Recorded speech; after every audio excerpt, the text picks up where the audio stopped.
伊拉克50岁男子非法饲养野生动物，惨遭宠物师撕咬吞噬，场面血腥到邻居崩溃，最终连开7枪才杀死猛兽。据伊拉克通讯社报道，50岁的阿基尔·法尔丁是伊拉克南部纳哈夫市土生土长的本地人，他住在一个再普通不过的居民区里，街道两旁都是带着孩子的家庭。午后你能听见小孩们在街上踢足球的欢笑声，老人们搬着茶几在门口聊天的声音。可就在这样一个看似平凡安宁的社区里，阿基尔的后院却像是一个非法动物园。它没有占地数英亩的豪华庄园，只有一片比邻居稍大的后院，而那道不算高的砖墙后面却是一个令人毛骨悚然的景象，几乎整个院子都被锈迹斑斑的金属笼子塞满，每个笼子里都困着不同种类的奇异动物。有时候邻居们会听见极乐鸟刺耳的啼鸣，或是猫科猛兽低沉压抑的咆哮，有时则传来不知名野兽混杂着吠声、尖叫声、嚎声的怪异合奏，像是某种来自荒野的噩梦。唯一不变的是，后院里的动物永远不会待太久，一只动物出现几个小时后就会被另一种取代。阿基尔靠着这种方式赚钱，他会在动物还小的时候买进来，进行短暂的驯养，再转手卖给那些富有的收藏家。但最诡异的问题是，他是怎么做到的？伊拉克并不会轻易批准个人饲养异域动物，尤其是猛兽和外来物种，更别说政府对这些动物征收的税收高到足以让大多数人打消念头。而这么做是有道理的，如果饲养人连税都负担不起，就更不可能给这些危险动物提供合理的饲料、环境和安防措施，更别提保证他们不会逃进街道商人。可阿基尔到底是怎么既负担得起巨额税费，又能在监管的视线下活生生躲藏几十年的？没人知道。他的院墙太低了，有些地方甚至不足4米，笼舍没有双层安全门，没有任何监控摄像头，没有电网，甚至连一个像样的防逃装置都没有。这几乎是一个对邻居、对街道、对整条街所有家庭的公开威胁。很显然，这一切都彻底违法，可阿基尔却靠着这桩见不得光的生意安然无事地混了几十年，整条街的邻居都知道他在干什么，甚至有人猜，政府或许也知道阿基尔这门特殊买卖的存在，要么是懒得执法，要么是有人睁一只眼闭一只眼。2025年5月，阿基尔又做了一个决定，他从某条不知名的渠道买进了一头年轻的非洲雄狮，那只狮子已经不算幼崽了，鬃毛刚刚开始生长，骨骼线条粗壮，肌肉像一根跟盘结的钢索。按照狮子的标准，它勉强算是半只成年狮，但已经足够危险。从照片看，它大概2岁左右，一个雄狮最野性、最难驯服的年纪。阿基尔先给他几天时间，让他习惯这座狭窄的铁笼囚牢，也让他逐渐明白，这个每天端来食物和清水的人就是他的主人。他过去已经驯养过10几头狮子、老虎，甚至其他大型猛兽。经验告诉他，只要头1周内猛兽停止了在笼子里暴躁的来回踱步，并且明白那根金属棒能带来疼痛，他们就会暂时收敛野性。这对他来说就是所谓的训练初步完成。接下来他会牵着他们走出笼子，开始训练他们容忍人类的存在，学会在人类的牵引绳下慢慢行走，甚至会被短暂放到那片可怜的小草坪上活动一下，作为放松奖励。这一次他打算如法炮制。喂养与驯化才刚进行到第6天，阿基尔就觉得时机成熟了。他像往常一样挑选了一天中最炎热的时段，因为他知道狮子在酷热时往往会变得最为慵懒，最不愿意浪费力气。他甚至在此之前特意先喂饱了狮子，让他撑得懒洋洋的，连动都不想动。万事俱备，阿基尔拉开了那扇铁栅门，隔壁的一个邻居正坐在自家屋顶上喝着下午茶。他从高处看见那头新来的猛兽第一次小心翼翼地踏出金属栏杆的束缚。这个邻居对这种场面已经麻木了，他早就看过无数次阿基尔把狮子、老虎牵出笼子，像是在溜一条普通的狗一样。在他看来，今天不过是那个怪异但又总是笑脸和善的邻居又在给他那些怪异的动物做日常训练罢了。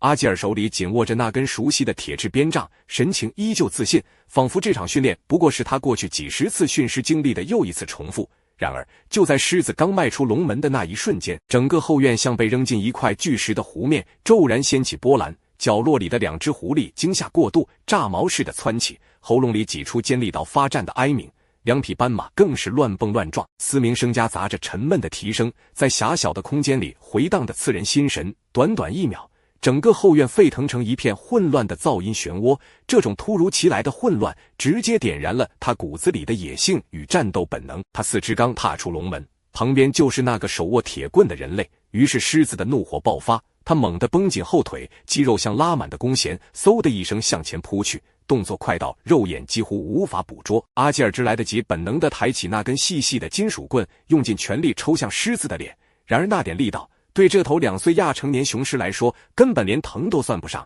他甚至没有眨一下眼，仿佛只被一只无力的苍蝇拍了一下。下一秒，他怒吼着扑了上来。200斤的野性猛兽像一块钢铁般的巨石从半空砸下，阿基尔整个人被直接扑倒，瘫在地上，脊椎在冲击力下险些断裂，他的惨叫声撕裂空气，比角落里恐惧到极点的斑马还要尖利。狮子的动作精准残忍，目标是喉咙，只是一口，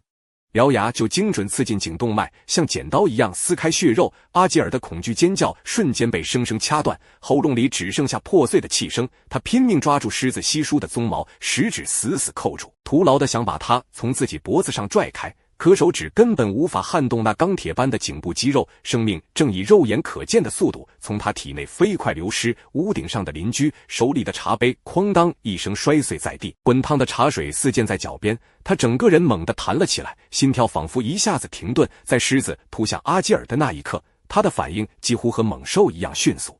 他猛地冲下楼，脚步踩在石阶上发出急促的回响，还没来得及调整呼吸，他就顺手从墙边抓起那只落满灰尘的卡拉什尼科夫步枪，来不及换鞋，他赤着脚飞奔到院外，脚掌拍在炙热的地面上，心跳比脚步还快。他像阿拉伯动作片里的孤胆英雄一样，猛地跃上一个废弃的铁制储物箱，身体重重落在上面，发出砰的一声巨响。这个高度刚好能让他探头越过围墙，看清院子里的惨状。他没蠢到直接翻墙，那院子里可是一头血口大开的发狂雄狮，贸然进去是送命，但这个位置足够他抬起枪口，紧盯着那头猛兽的每一个动作。如果他试图逃出院子，他会毫不犹豫扣下扳机。与此同时，他撕心裂肺地吼着，指挥屋里的妻子立刻报警。等他回过头时，映入眼帘的画面让他胃里一阵翻涌。阿基尔已经没有声息了，那件原本干净的灰色长袍此刻被鲜血彻底浸透，成了暗红色的破烂布条，软塌塌地挂在他身上。而那张曾经熟悉的脸和脖子已经被狮子的獠牙撕扯得不成样子，血肉模糊到和衣服的碎片几乎分不清哪里是人哪里是布。邻居立刻明白他的老朋友死了。短短几分钟，这条街的宁静就变成了地狱。大约20分钟后，警车终于呼啸着包围了整条街道。警察们下车时满脸都是震惊与难以置信，显然没人敢相信居民区有狮子失控咬死人的报警是真的。在他们赶来之前，这条街上的孩子和行人早就被疏散得干干净净，全靠那个邻居一直趴在墙上，声音嘶哑到破裂，拼命把这场噩耗传遍整条街。可就在这短短20分钟里，那头狮子已经吞下了阿基尔大部分的大腿、腹部以及臀部的肉块。当警察赶到，看到的却是狮子依旧伏在尸体旁，低头啃噬，血液顺着他的下颚一滴滴落在地上，渗进尘土和残肉里，像一幅地狱画。他们试图把狮子从尸体旁引开，想制造机会给他打一针麻醉剂，反正人已经救不回来了，至少可以避免继续血腥下去。但狮子根本没停下，反而继续把獠牙深深扎进阿基尔的后腰，撕扯出新的血肉。那一刻，所有人都意识到，这头猛兽要当着30多名荷枪实弹的警察和一个前军人邻居的面，彻底吃掉他的主人。警察一声令下，枪声像雷霆般炸开，硝烟味瞬间充满了整条街。然而这头亚成年雄狮异常强悍，它怒吼着扑腾，血流成河，却依旧死死盯着猎物，像是不愿放弃最后的进食。狮子足足中了7枪，最终轰然倒地。那一刻，围墙外的人群静默无声，只有混杂着血腥味的风缓慢地吹过。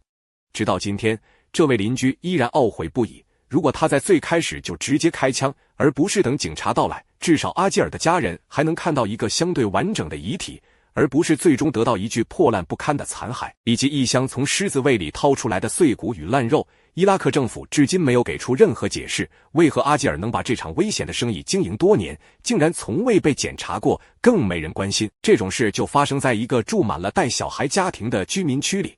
这些猛兽到底是怎么被运进来的？又是卖给了哪些外国人？如果这生意是合法的，为什么从来没有任何安全检查？如果是非法的，那又为什么整个街区的人都没人举报？